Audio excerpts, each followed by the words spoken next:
こんにちは、アコです。今回の話題はこれです。ドーン。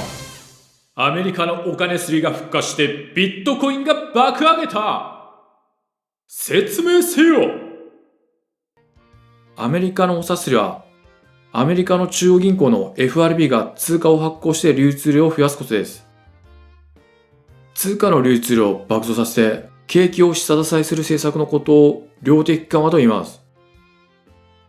通貨の流通量を増やす方法は、金融機関が保有している国債などを中央銀行が買い取ることで市場に通貨を供給して増やします。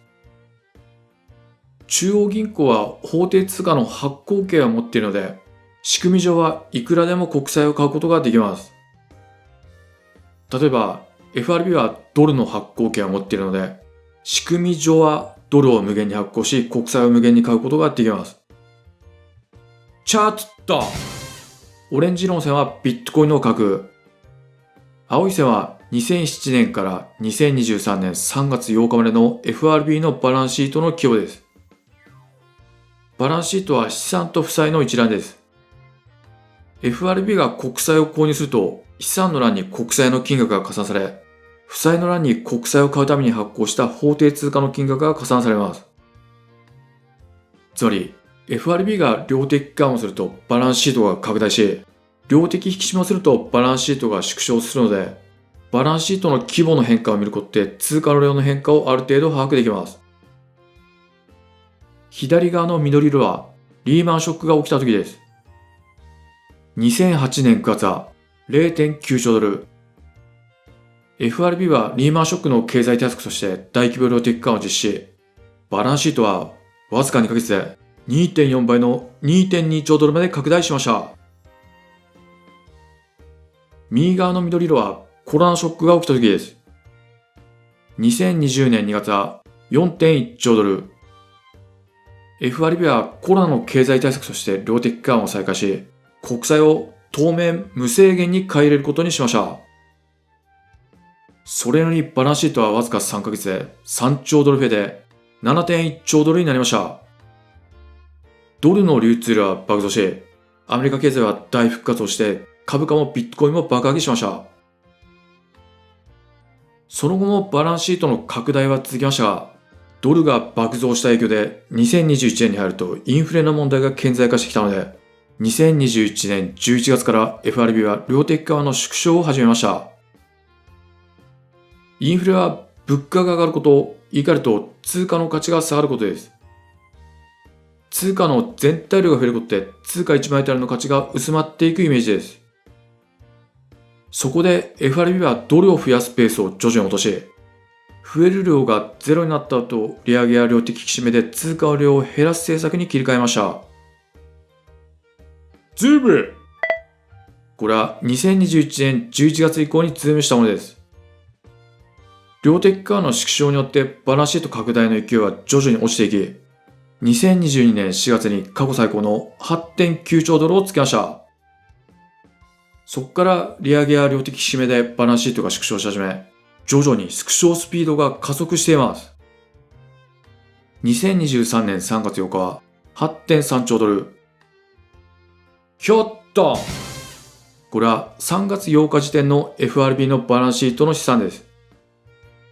日本語は直訳を記載しているので、変な日本語名がありそうですが、ご了承ください。ナンバーワンのゴールド認証口座は FRB が保有している金の口座の金額です。保有金額は110億ドル。バランスシート全体に対する割合は 0.1%。ナンバー2は SDR 認証口座。SDR は国際通貨基金の加盟国が持っている外貨の引き出し権のことで、外貨不足になったら SDR を使って他の加盟国から外貨を調達できるルールになっています。SDR 認証口座の保有金額は52億ドル。全体の 0.06%。ナンバー3はコイン。コインは暗号資産のことではありません。最近ではデフォルトリスクに備えるためにアメリカ政府が1兆ドルのプラチナコインを発行して FRB に買ってもらうことで、政府の債務を増やさずに歳出を増やしたらどうかみたいな提案がされています。コインの保有金額は13億ドル。全体の 0.02%。そしてナンバー4が一番重要な項目で、有価証券。FRB が保有する有価証券は主に国債と住宅ローン担保証券です。保有金額は7兆9483億ドル。割合がなんと全体の 95.28% を占めていて、資産のほとんどが国債と住宅ローン担保証券といっても過言ではありません。その他の資産は、融資や敷地や外貨建て資産などいろいろありますが、割合は小さいです。チェンジ。チャートに戻って3月8日は 8.3 兆ドル。1週間後の3月15日にこうなりました。チェンジ爆増。なんと1週間で2970億ドル増えて 8.6 兆ドルになりました。ここで一つ疑問に思いそうなのは、FRB が量的緩和を再開して国債を爆買いし始めたのかです。チェンジ。これは2021年11月から2023年3月15日までの FRB の有価証券の保有金額です。3月8日、7兆9483億ドル。3月15日は7兆9400億ドル。金額が増えていません。というか、83億ドル減りました。つまり、ここ1週間で FRB は国債を買っていない。言い換えると、量的緩和は再開していません。では、一体なぜバランスシートが拡大したのか。これです。ドーン。これは FRB のバランスシートの資産の3月8日と3月15日を比較したものです。右端の黄色の列は、各項目ごとの増加金額を表示しています。ナンバー4の有価証券は83億ドル減少しました。注目なのはナンバー8の融資です。1週間で3029億ドルも増加しています。日本円にして約40兆円。全体に占める融資の割合は3月8日は 0.18% だったのが、3月15日は 3.81% で16項目中一気に2位まで上がりました。融資が増加した理由は、3月にアメリカのシルバーゲート銀行、シリコンバレー銀行、シグネチャー銀行の3つの銀行が破綻したため、FRB は信用不安に対するために銀行に巨額の融資をして流動性供給を行っているからです。これがバランスシートが1週間でいきなり3000億ドルも増えた理由です。つまり今回のバランスシートの急拡大は FRB が量的緩和を再開したからではなく、銀行への融資を増やしたからです。しかし FRB が通貨を発行して銀行に融資をすることって通貨の流通量が増えたことに違いはないので、アメリカ人のインフレ懸念が再熱する可能性があります。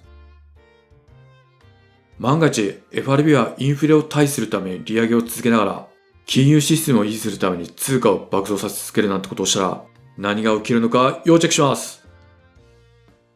まるでサウナの温度を上げ続けたら人が倒れ始めたけど、サウナの温度を下げずに水をぶっかけて生かそうとするみたいな。立つんだジョー・バイデン。立つんだジェローム・パウエル。チャー。ビットコインの価格がバランスシートの急拡大を受けて急騰し、3月17日に高値 27,756 ドルをつけました。元旦末からプラス 67.8% です。金価格も急騰し、円建ての金価格が最高値を更新しました。以上、アメリカのお金すりが復活してビットコインがバカげたでした。この動画が参考になったらグッドボタンします。暗号資産で爆撃するためにチャンネル登録をお願いします。